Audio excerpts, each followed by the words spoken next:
ওমা গিরাসিল জান্নাহ, জান্নাতের গেরাস কি, মানে আমার উম্মত তো দুনিয়ায়, তো জান্নাতে তারা কিভাবে গাছ লাগাবে, জান্নাতের গাছ কি, বিচি কি? তখন ইব্রাহিম আলাইহিস সালাম বলেছিলেন, দুইটা বর্ণনায়, একটার মধ্যে আছে লা হাওলা ওয়ালা কুওয়াতা ইল্লা বিল্লাহ, আরেকটা বর্ণনা আসছে সুবহানাল্লাহি ওয়ালহামদুলিল্লাহি ওয়ালা ইলাহা ইল্লাল্লাহু আল্লাহু আকবার, যে জান্নাতের বিচি হলো যেই ব্যক্তি সুবহানাল্লাহ, আলহামদুলিল্লাহ, লা ইলাহা ইল্লাল্লাহ, আল্লাহু আকবার এই জিকিরগুলো করবে, যতবার উচ্চারণ করবে ততবার তার জান্নাতে সেখানে গাছ রোপণ করে দেওয়া হবে। এটা অনেক বড় একটা ব্যাপার। তার মানে ইব্রাহিম আলাইহিস সালাম তিনি আমাদেরকে নিয়ে ভাবতেন এবং তিনি এই সংবাদটা আমাদেরকে দিয়েছেন। এখানে এটা বলে দেই, জান্নাতের গাছ বলা হয়েছে, এত নিয়ামত থাকতে জান্নাতের গাছ কেন, এটাতে কি ফায়দা আমাদের? আপনি জেনে নেন, জান্নাতকে এই জন্যই জান্নাত বলা হয় যেহেতু এটা বাগান, আর আরবিতে বাগানকে জান্নাত বলা হয়। রিয়াদ, যেমন রাউদাতুম মির রিয়াদিল জান্নাহ, মানে অনেকগুলো বাগানের মধ্য থেকে একটা বাগান, একটা টুকরা। তো জান্নাত হলো, যেহেতু এটা গাছে ঘেরা থাকবে, সূর্যের তাপ আপনার অনুভূত হবে না, প্রশান্তময় একটা জায়গা। যেমন এই যে এই মসজিদটা অনেকটা ঠান্ডা, কেন চারপাশে গাছ আছে তাই। কিন্তু শহরের মসজিদে যেখানে গাছ নাই, আপনি এইভাবে বসতে পারবেন না, অনেকটা গরম ভাব আপনার গায়ে লাগবে। তো জান্নাতে যেহেতু অনেক গাছে ঘেরা থাকবে, এই জন্যই মূলত জান্নাতের বৈশিষ্ট্যের ভিত্তিতে আল্লাহ নামকরণ করেছেন জান্নাত। আর এই গাছ আমাদের দুনিয়ার গাছের মতো না। রাসূলুল্লাহ সাল্লাল্লাহু আলাইহি ওয়াসাল্লাম থেকে ইমাম বুখারী একটা পর্বই করেছেন জান্নাতের গাছের বর্ণনা, তাতে আছে ইন্না ফিল জান্নাতি লা শাজারা, নিশ্চয়ই জান্নাতের একটা গাছ এমন রয়েছে, ইয়াসিরু রাকিবু ফি যিল্লিহি মিয়াতু আম ওয়ালাম ইয়াক্তাউহা। রাসূল বলেছেন, জান্নাতের একটা গাছ এমন যে তার ছায়ার নিচে দিয়ে একজন আরোহী দ্রুতগামী যানবাহনে ঘোড়ায় চড়ে সে ছায়ার নিচে দিয়ে যেতে থাকবে, 100 বছর পার হয়ে যাবে, তারপরও একটা গাছের ছায়া সে শেষ করতে পারবে না। এটা হচ্ছে জান্নাতের একটা গাছ। ইমাম তিরমিজি রাহিমাহুল্লাহ তিনি জান্নাতের বর্ণনায় গাছের কথা যেটা বলেছেন, তাতে বুখারী মুসলিমে হাদিস আছে, জান্নাতানি মিনাজ যাহাব আনিয়াতুহুমা ওয়া মা ফিহা ওয়া জান্নাতানি মিন ফিদ্দাতিন আনিয়াতুহুমা ওয়া মা ফিহা। ইমাম বুখারী হাদিস কোট করেছেন যে দুইটা জান্নাত এমন রয়েছে, সেই জান্নাতের থালা বাসন সহ যা কিছু আছে সবই স্বর্ণের। আর দুইটা জান্নাত এমন আছে যেখানে থালা বাসন সহ যা কিছু ওই জান্নাতে আছে সবই রূপার। তার মানে সেখানে আমাদের দেশের মতো, মানে পৃথিবীর মতো মাটি, ইট, বালি, কংক্রিট এগুলা না, ওই রড, অ্যালুমিনিয়াম না, ওই জান্নাতে যা আছে সব স্বর্ণ। তার মানে আপনি বিল্ডিং বানাবেন, ম্যাটেরিয়াল সব স্বর্ণ, বিল্ডিং বানাবেন, ম্যাটেরিয়াল যা আছে কি আছে সব রূপা। ইমাম তিরমিজি রাহিমাহুল্লাহ যে হাদিসটা এনেছেন, ইন্না ফিল জান্নাতি শাজারা, বলা হয়েছে জান্নাতের গাছ, যেমন দুনিয়ার গাছ কাটলে কি বেরোয়, লাকড়ি, কাঠ, তাই না, কাঠ বেরোয়, হয়তো সবচেয়ে দামি কাঠ যেমন আগর কাঠ বা চন্দন কাঠ, বা আর ফার্নিচারের মধ্যে সেগুন বা আরো কিছু নাম আছে যেগুলো মানুষ অনেক দাম দিয়ে কিনে, দামি কাঠই বেরোয়, অন্য কিছু বেরোয় না। কিন্তু জান্নাতের গাছের কাণ্ড ফাড়লে স্বর্ণ বেরোবে। এক তো জান্নাত এত বিশাল, একটা গাছ এত পরিব্যাপ্ত, একটা গাছ, এটার ছায়াও কত মোটা হবে, আর এটা পুরাটাই যদি স্বর্ণের হয়, এবার বলেন আপনারা কি লাগবে? এটা অনেক বড় একটা ব্যাপার। এগুলো আমরা ভাবলে অনেক কিছু, না ভাবলে কিছুই না। তো আল্লাহ যে জান্নাত, বারবার আমাদেরকে জান্নাতের কথা ইঙ্গিত দিয়েছেন কোরআনে। কোরআনে আল্লাহ অসংখ্য জায়গায় জান্নাতের কথা বলেছেন, বরং আল্লাহ আমাদেরকে জান্নাত মুখী হতে বলেছেন, জান্নাতের দিকে ডেকেছেন।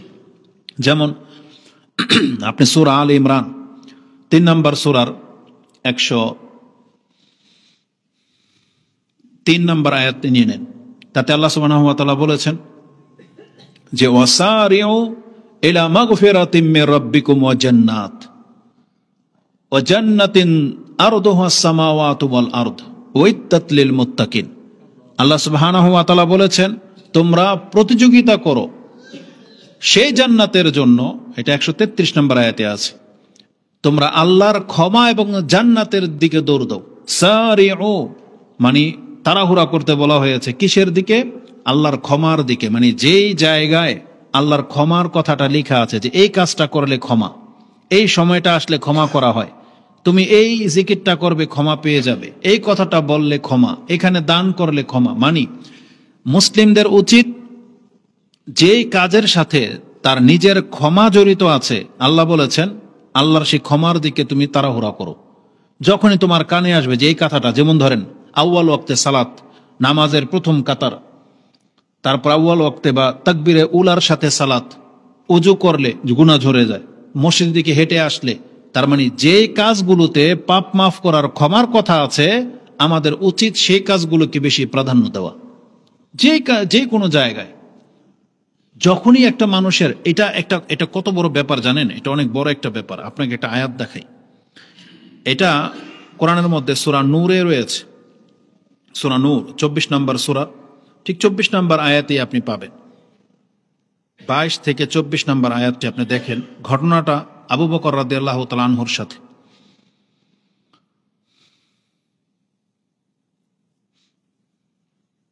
সূরা নূর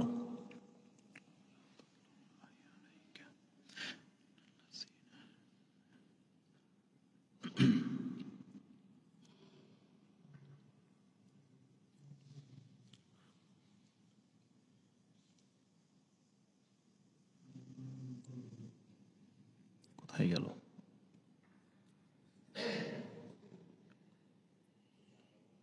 যেখানে আছে আয়েশা রাদিয়াল্লাহু তাআলা আনহা সম্পর্কে যে অপবাদ দেওয়া হয়েছিল, মুনাফিকরা অপবাদ দিয়েছিল, সাথে মিস্তাও ছিল, একজন সাহাবী, তার নাম হচ্ছে মিস্তা। এই মিস্তা অত্যন্ত দরিদ্র সাহাবী ছিলেন। তার পরিবারকে লালন পালন করতেন আবু বকর রাদিয়াল্লাহু তাআলা আনহু। তার মানে তার পরিবারের পুরো খরচটা কে দিতেন? আবু বকর রাদিয়াল্লাহু তাআলা আনহু। আর আয়েশা রাদিয়াল্লাহু তাআলা আনহা তিনি কে? আয়েশা রাদিয়াল্লাহু তাআলা কে? আবু বকর রাদিয়াল্লাহু তাআলার মেয়ে এবং রাসূলুল্লাহ সাল্লাল্লাহু আলাইহি সাল্লামের সবথেকে পছন্দনীয় স্ত্রীদের মধ্যে থেকে একজন। এই আয়েশা রাদিয়াল্লাহু তাআলা আনহা সম্পর্কে যখন মুনাফিকরা অপবাদ দিল, তখন মিস্তাও সন্দেহ পোষণ করেছিল যে এই কাজ করেছে আয়েশা, তাদের সাথে সাথ দিয়েছে। যখন এই কথা আবু বকর রাদিয়াল্লাহু তাআলা শুনেছেন, এতটা রেগে গেছেন বা কষ্ট পেয়েছেন যে মুনাফিকরা বলেছে তো বলেছে, মিস্তাও তাদের সাথে একজন, আমি আল্লাহর কসম করে বলতেছি মিস্তাকে আমি এক ঢোক পানিও দেব না।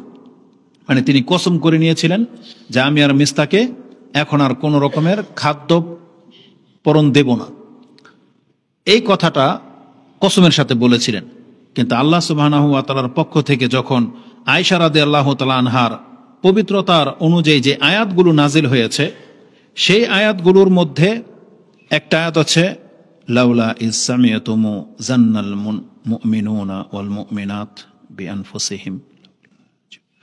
এখন খুঁজতে গেলে সময় লেগে যাবে, সূরা নূরে আছে, যেখানে আয়াতগুলো শেষ হয়েছে, মানে আয়েশা রাদিয়াল্লাহু তাআলা আনহার ফজিলত যেখানে শেষ হয়েছে, সেখানে আবু বকর রাদিয়াল্লাহু তাআলা আনহুর সম্পর্কে একটা আয়াত আছে। আল্লাহ বলেছেন তারা কি চায় না যে আল্লাহ তাদেরকে ক্ষমা করে দিক?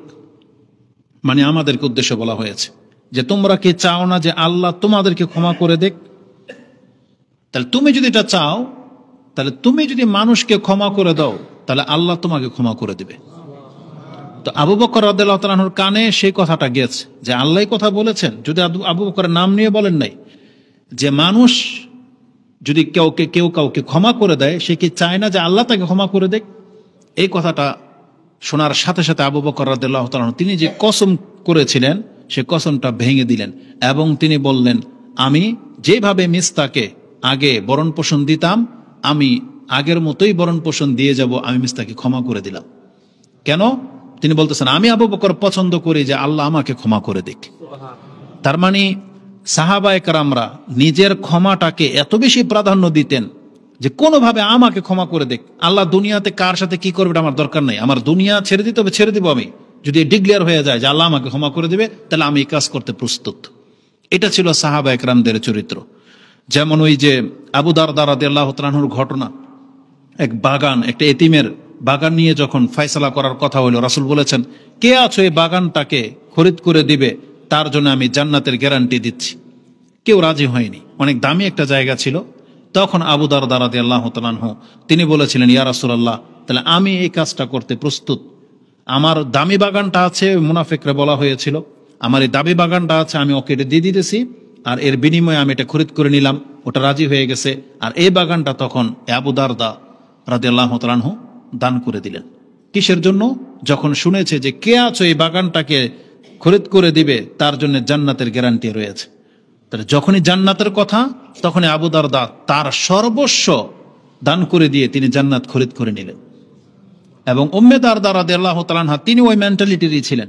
তাকে যখন গিয়ে বলা হলো যে আমি এই কাজ করে আসছি, তোমার যা যা নেয়ার ঘর থেকে নিয়ে বেরিয়ে যাও, কারণ এই বাগান বিক্রি করে দিয়ে আমি জান্নাত খরিদ করে নিয়েছি, তখন ঘটনাটা বললেন। তখন উম্মে দারদা রাদিয়াল্লাহু তাআলা আনহা তিনিও মেনে নিলেন যে যা হবে হবে, তুমি ভালো উত্তম কাজ করেছো। তখন তারা দুইজনই বাগান থেকে বেরিয়ে গেলেন। তা আমি যেটা বোঝাতে চেয়েছি, হ্যাঁ এগুলো বর্ণনাতে আছে, কিন্তু আমাদের অন্তর মেনে নিতে অনেক কষ্ট হবে, কারণ আমাদের দুনিয়ার প্রতি অনেক বেশি চাহিদা জেগে গেছে। তবে এই বর্ণনাগুলো ইনশাআল্লাহ আমাদের অন্তরকে অনেকটা হলেও ইসলামের দিকে ঝুঁকাবে, যেমনটা তাদের অন্তর ইসলামের দিকে ছিল। এজন্য আল্লাহ সুবহানাহু ওয়া তাআলা বলেছেন, ওয়াসারিউ ইলা মাগফিরাতিম মির রাব্বিকুম ওয়া জান্নাত, তোমরা আল্লাহ সুবহানাহু ওয়া তাআলার ক্ষমা এবং তার জান্নাতের দিকে প্রতিযোগিতা করো, দৌড় দাও। আর সূরা হাদিদের মধ্যে 21 নম্বর আয়াতে আপনি পেয়ে যাবেন, ওখানে আছে ওয়াসাবিকু ইলা মাগফিরাতিম মির রাব্বিকুম ওয়া জান্নাতিন আরদুহা কাআরদিস সামাওয়াতি ওয়াল আরদ, তোমরা প্রতিযোগিতা করো আল্লাহর ক্ষমা এবং জান্নাতের জন্য।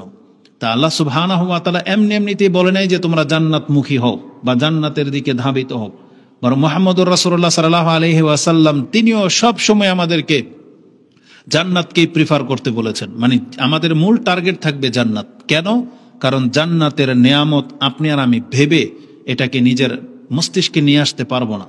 কারণ আল্লাহ সুবহানাহু ওয়া তাআলা নিজেই বলেছেন, মা লা আইনুন রাত ওয়ালা উযুনুন সামিয়াত ওয়ালা খাতারা আলা কলবি বাশার, কোন মানুষের অন্তর কোনোদিন ভেবে পাবে না যে জান্নাতটা কি জিনিস হতে পারে, ভেবে পাবে না। তারপর আল্লাহ সুবহানাহু ওয়া তাআলা কিছু কিছু বর্ণনা আমাদেরকে দিয়েছেন যাতে আমরা বুঝতে পারি। তো আল্লাহ সুবহানাহু ওয়া তাআলা যত নবী রাসূল প্রেরণ করেছেন তারা আমাদের কল্যাণের জন্যই চিন্তা করতেন। যেমন ইব্রাহিম আলাইহিস সালামের ঘটনাটা আমি আপনার কাছে বললাম। দ্বিতীয় ঘটনা হচ্ছে মূসা আলাইহিস সালাম, তার সাথে যখন রাসূলুল্লাহ সাল্লাল্লাহু আলাইহি সাল্লামের সাক্ষাৎ হয়, তখন তিনি সালাম দিয়ে জিজ্ঞাসা করেছিলেন, আপনার রবের সাথে সাক্ষাৎ হয়েছে, আপনাকে কি দিল বা কি নিয়ে আসলেন আপনি? তখন রাসূল সাল্লাম বলেছিলেন, 50 ওয়াক্ত সালাত আমার উপরে ফরজ করা হয়েছে। তখন মূসা আলাইহিস সালাম বলেছিলেন যে ইন্নী আলামু মিনকা ইন্নী আলামু মিনকা বিন্নাস বা আলান্নাস, আমি মানুষ সম্পর্কে আপনার চাইতে বেশি অভিজ্ঞতা রাখি, আমি আমার জাতিকে দেখে নিয়েছি। আপনার উম্মত অনেক দুর্বল, আপনার উম্মতে 50 ওয়াক্ত সালাত আদায় করতে পারবে না। এর যে আপনি ফিরে যান এটা রাব্বিক, আপনার রবের কাছে, এবং কম করে নিয়ে আসেন। এইভাবে তাকে 5 বার পাঠানো হয়েছে, বা যতবারই গিয়েছেন আল্লাহ 10 করে কমিয়ে দিয়েছেন। এইভাবে তার কাছে কয়েকবার পাঠানোর পরে 5 ওয়াক্ত সালাত নিয়ে যখন রাসূলুল্লাহ সাল্লাল্লাহু আলাইহি সাল্লাম রিটার্ন আসবেন, তখনও মূসা আলাইহিস সালাম এই কথাই বলেছিলেন, না 5ও পারবে না। আর বাস্তব আপনি দেখতে পাচ্ছেন যে অধিকাংশ মুসলিমদের চরিত্র, তারা 5 ওয়াক্ত সালাতও আদায় করে না। কিন্তু আপনারা যারা করেন, আল্লাহ আমাদেরকে উদ্দেশ্য করেছেন, যারা 5 ওয়াক্ত সালাত আদায় করতে পারবে আল্লাহ মূলত তাদেরকে উদ্দেশ্য করেছেন, এবং আল্লাহর পক্ষ থেকে ঘোষণা করে দেওয়া হয়েছে, হে নবী আপনার কাছে এটা এলান করে জানানো হলো, আমার পক্ষ থেকে আমি যা কম করার কম করে দিয়েছি, 5ই বহাল থাকবে। তবে আপনার উম্মতের যারা 5 ওয়াক্ত সালাত আদায় করবে, আমি আল্লাহ তাদেরকে নেকির ক্ষেত্রে 50 ওয়াক্তের নেকি দেব। নেকি কিন্তু ঘাটতি করা হয়নি। আর হাদিস বুখারী মুসলিমে আছে, নেকি ঘাটতি করা হয়নি, আল্লাহর কাছ থেকে সময়টা এবং ওয়াক্তগুলো কমিয়ে দেওয়া হয়েছে, কিন্তু আল্লাহ নেকির ক্ষেত্রে 50 ওয়াক্তেরই বহাল রেখেছেন। এবং এই 5 ওয়াক্ত সালাত সবাই যে আদায় করবে না বা করতে পারবে না, এটা মূসা আলাইহিস সালাম যেমনটা বুঝতে পেরেছিলেন, আল্লাহ সুবহানাহু ওয়া তাআলা এটা ভালো করেই জানেন। এজন্য আল্লাহ সুবহানাহু ওয়া তাআলা বলে দিয়েছেন, নিঃসন্দেহে 5 ওয়াক্ত সালাত কায়েম করা এটা একটা অনেক বড় কাজ। তবে কাদের জন্য সহজ?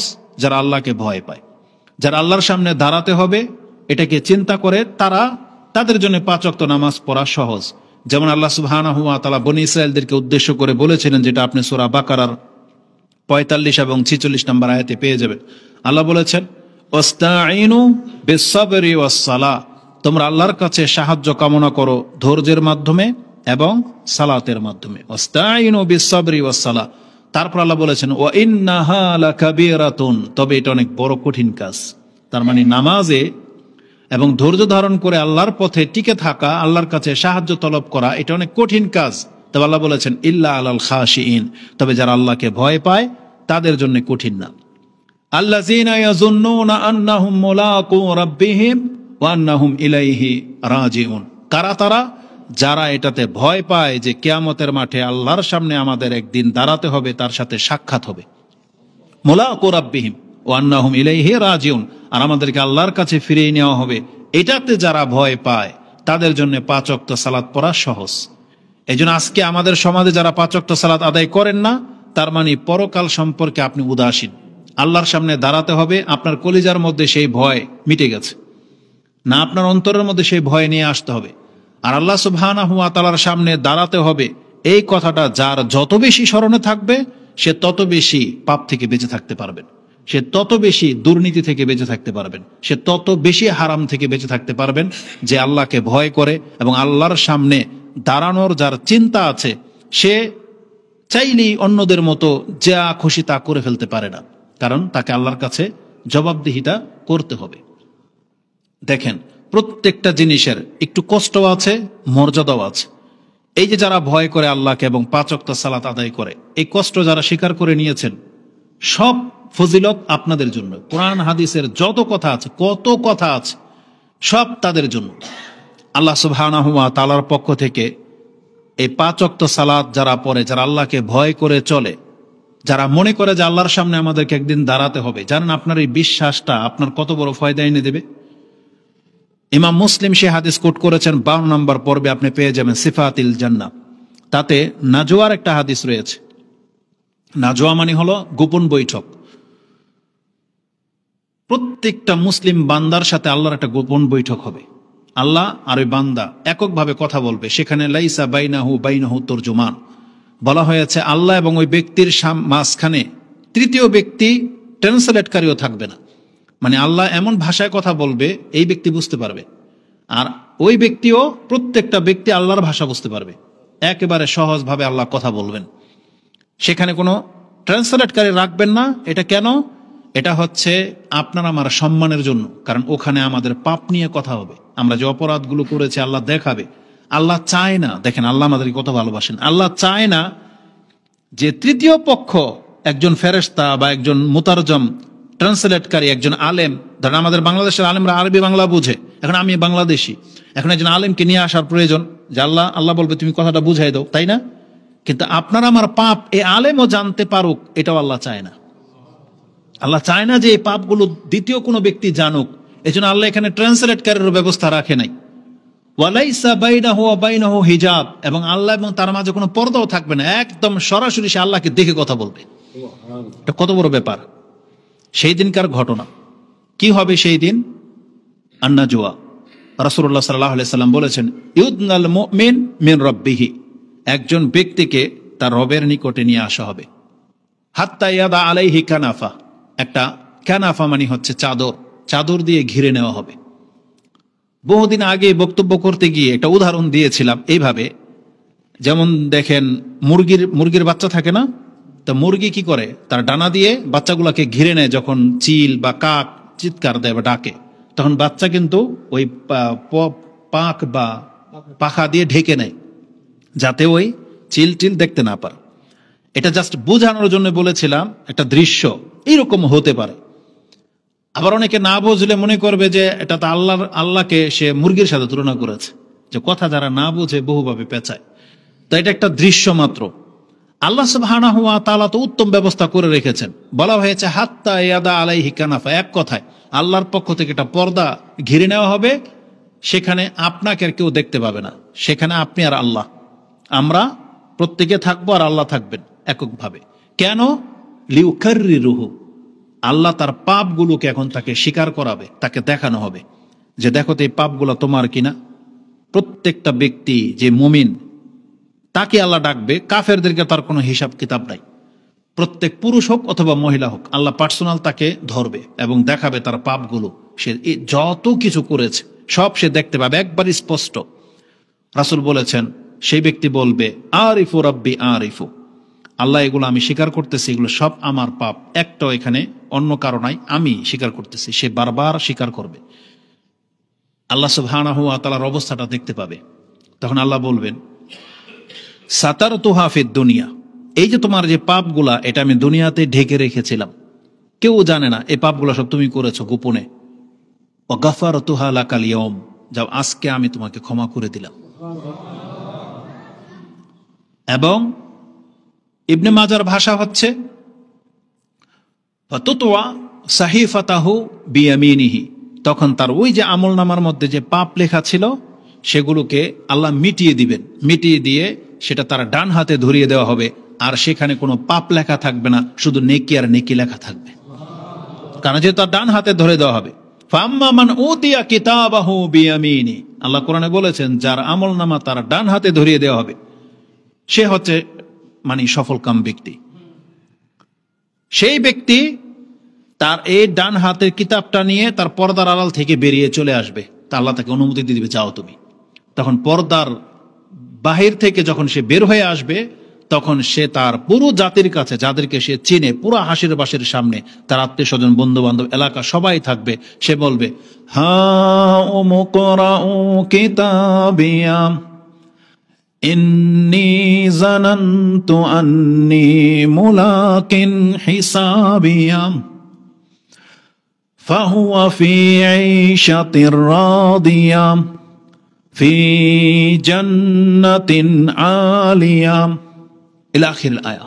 আল্লাহ সুবহানাহু ওয়া তাআলা বলতেছেন যাকে তার আমলনামা ডান হাতে দিয়ে দেওয়া হবে, সেই ব্যক্তি তখন হাসরবাসীর কাছে এসে বলবে হা উমুকরাউ কিতাবিয়া, আসো আমার সবাই আসো। যেমন দেখবেন যারা টপ ক্লাসে পাশ করে, টপ নাম্বার নিয়ে, টপ মার্ক নিয়ে, তখন সে কিন্তু আত্মীয় স্বজনের কাছে হেসে হেসে এবং দেখায়, আইসা মার্কশিট দেখায়, শুধু এতটা বলে না যে আমি পাশ করেছি, আমার রেজাল্ট ভালো, এসে মার্কশিট দেখায়।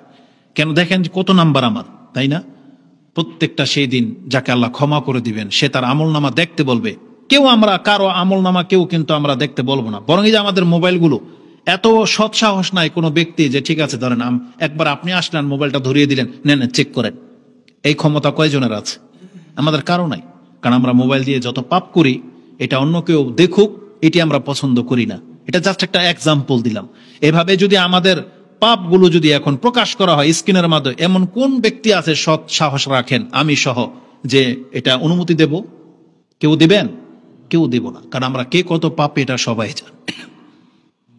তো এই ব্যক্তি তার আমলনামা বলবে, পরে দেখেন হা উমুকরাউ কিতাবিয়া, এই যে দেখেন আমার আমলনামা।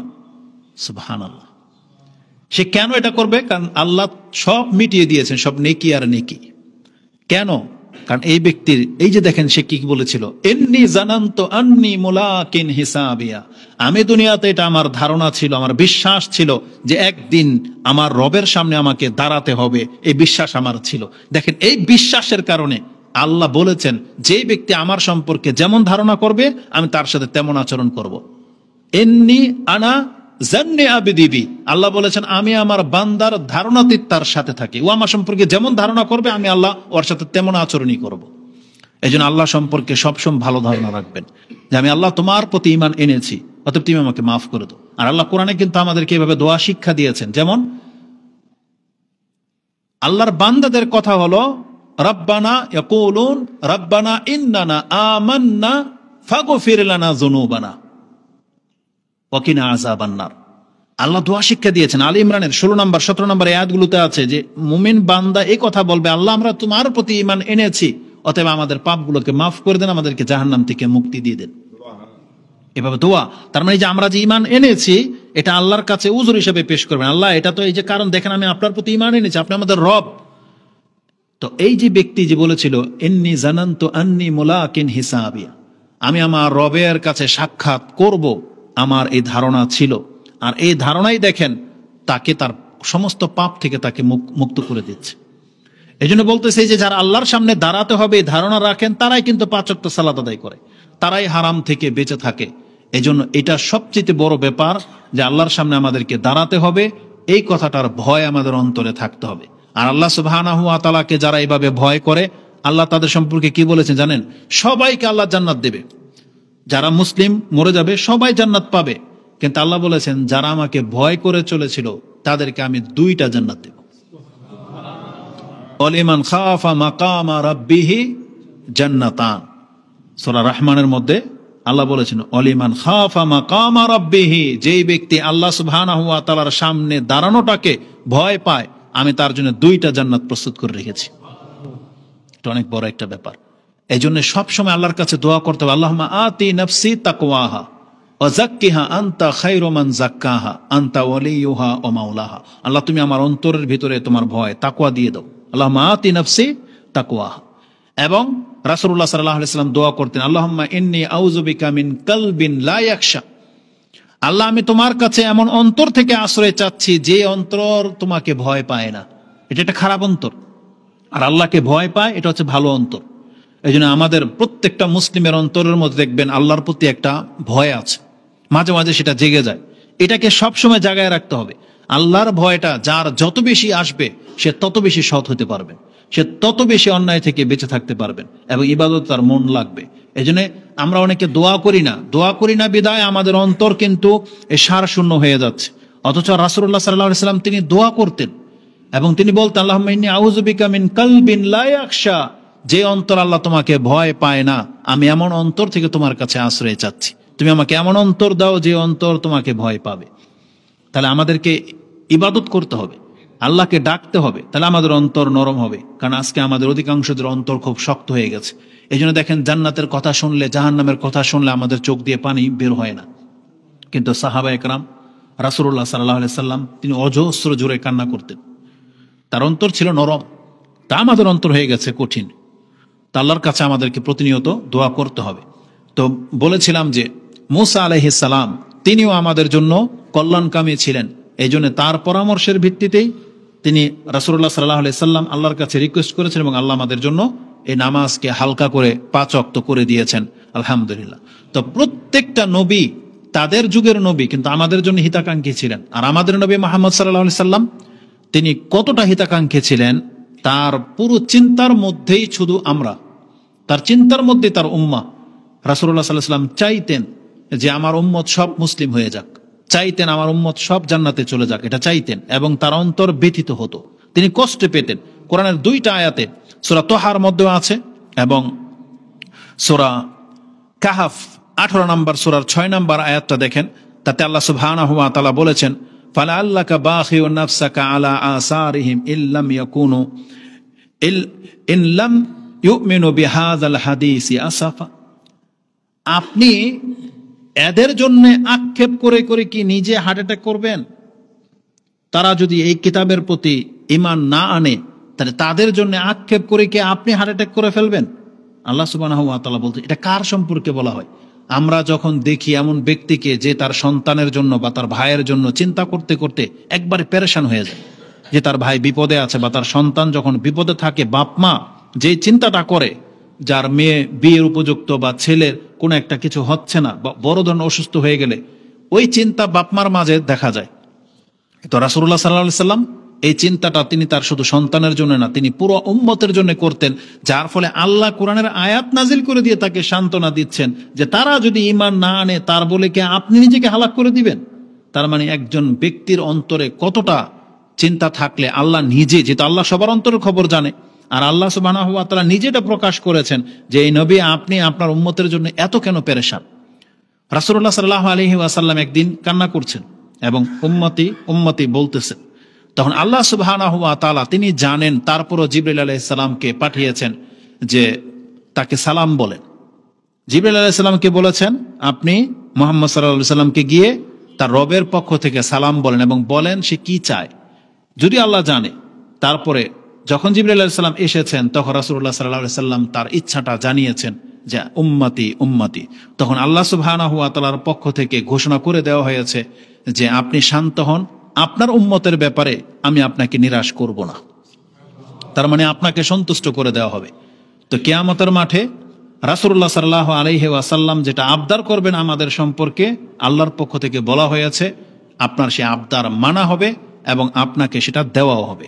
যেমন ওই মাকামে মাহমুদের যে হাদিস রয়েছে তাতে রয়েছে রাসূল সাল্লাল্লাহু আলাইহি ওয়াসাল্লাম সেজদায় পড়ে থাকবেন লম্বা সময় এবং তিনি আল্লাহর প্রশংসা করবেন এবং আল্লাহ তখন তাকে বলবেন ইরফা রাসাক, আপনি মাথা তোলেন। ওয়াসাল তোতা, আপনি চান আপনাকে দেওয়া হবে। ওয়াতুশাফা ওয়ায়াশফা তুশাফা, আপনি সুপারিশ করেন, আপনার সুপারিশ গ্রহণ করা হবে। এইভাবে রাসূলুল্লাহ সাল্লাল্লাহু আলাইহি ওয়াসাল্লামকে আল্লাহ সম্মানিত করবেন। এবং রাসূলুল্লাহ সাল্লাল্লাহু আলাইহি ওয়াসাল্লাম নিজেও দেখেন কি করেছেন আমাদের জন্য। যেটা হাদিসটা চলে আসছে বলে দিই, এই হাদিসটা ইমাম বুখারী রাহিমাহুল্লাহ তার দোয়ার প্রথম হাদিস, এবং মুসলিমে হাদিসটি আপনি 374 থেকে নিয়ে 80 এই সবগুলোর মধ্যে একটাই হাদিস পাবেন। 374, 75, 76, 77, 78, 79 একটাই হাদিস। সেটা কি? যে রাসূলুল্লাহ সাল্লাল্লাহু আলাইহি ওয়াসাল্লামের শাফাত কারা পাবে, সেই হাদিসের মধ্যে ইমাম মুসলিম ঈমানের অধ্যায় এবং ইমাম বুখারী তার দোয়ার প্রথম হাদিসে এটা উল্লেখ করেছেন। সেটা কি? আবু হুরায়রা রাদিয়াল্লাহু তাআলা আনহু তিনি বলেন যে কাল রাসূলুল্লাহ সাল্লাল্লাহু আলাইহি ওয়াসাল্লাম লিকুল্লি নাবিয়্যিন দাওয়াতুন মুস্তাজাবাতুন ফাআজ্জালা লাহু কুল্লু নাবিয়্যিন দাওয়াতাহু ওয়া ইন্নী আখতাবিয়া দাওয়াতি শাফাআতান লি উম্মতি ইয়াউমাল কিয়ামাহ ওয়া হিয়া নাইলাতুন ইনশাআল্লাহু মাম্মাতা মিন উম্মতি লা ইউশরিকু বিল্লাহি শাইআন। এটা হচ্ছে হাদিস। রাসূল বলেছেন যে প্রত্যেকটা নবীকে একটা বিশেষ দোয়া করার অধিকার আল্লাহ প্রত্যেক নবীকে দিয়েছেন, যে তুমি যা চাইবা তা তোমাকে দেওয়া হবে, একটা বিশেষ দোয়া। আর প্রত্যেক নবী দুনিয়াতেই তাদের সেই দোয়াটা তাদের প্রয়োজন অনুযায়ী তারা খরচ করে ফেলেছে। যেমন দেখবেন আমাদের দেশের যে দেশাচার, আপনার বাচ্চাদের মধ্য থেকে আপনি প্রায় বাচ্চাকে, যেমন ঈদের সময় অনেক সময় এই 100 টাকা 200 টাকা বা 500 টাকা নতুন একটা নোট দেন বাচ্চাদেরকে, তখন কিছুদিন পর বা 2-1 দিন পর জিজ্ঞেস করেন তো টাকা কি করেছিস, ও বলে আমি খেয়ে ফেলছি, বলে কিনা। আরেকটা আছে নতুন টাকা জমায় রাখছে, বলছে না এটা আমি খরচ করি না, রেখে দিছি। তার মানে যে খরচ করে ফেলেছে তো খরচ করে ফেলেছে, ওর প্রয়োজন অনুযায়ী ওর যেটা পছন্দ হয়েছে খরচ করে ফেলছে। আর যে বাচ্চাটা একটু চালাক, ও তখন আর খরচ করে নাই, ওটা রেখে দিছে বড় নোট, সেই জন্য। তো রাসূলুল্লাহ সাল্লাল্লাহু আলাইহি ওয়াসাল্লাম তিনি বলতেছেন প্রত্যেক নবী তাদের সে দোয়াটাকে খরচ করে ফেলেছে।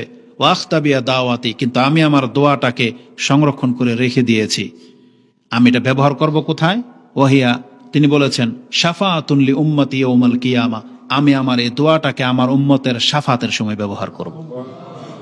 এবং রাসূল কি বলেছেন জানেন?